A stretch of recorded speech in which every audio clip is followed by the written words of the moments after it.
Hello everyone, pakita ko sa inyo kung paano ko ginawa itong look na to. Super fresh lang.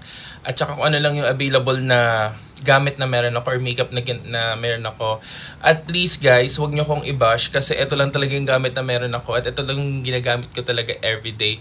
But waiting ako sa mga in-order ko sa TikTok. So next time yun yung gagamitin natin para mas mabongga pa yung makeup natin. But this makeup is only for everyday looks, ganun, para lang pa-fresh tayo.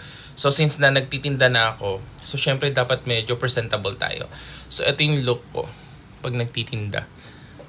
Diba? Akala mo magtitinda ka sa SM. Hello. Dito lang ako magtitinda sa Santa Maria.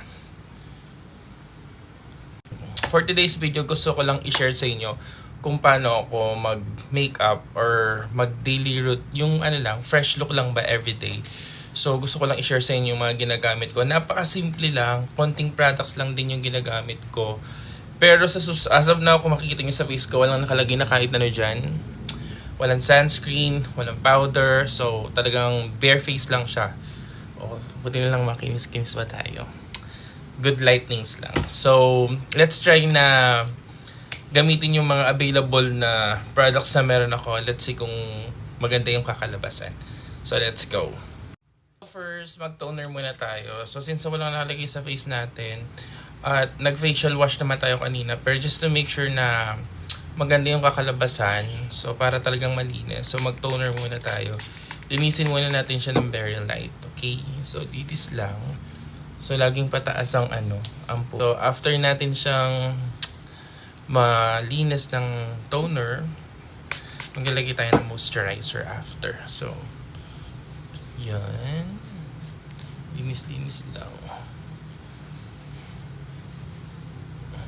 Linis lang natin siya. Then after natin malinis, next kong ilalagay is the moisturizer again from Papa Peel. Alam niyo na ito kasi lagi ko itong ginagamit. So Papa Peel. Ito yung ginagamit ko para i-prep yung skin ko. So puting yan.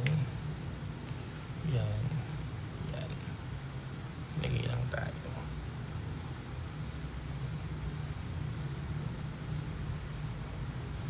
Yan.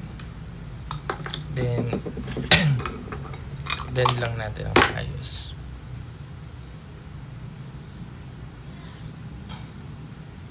After putting sa moisturizer from Papa Peel, pinapatuyo ko lang siya ng konti.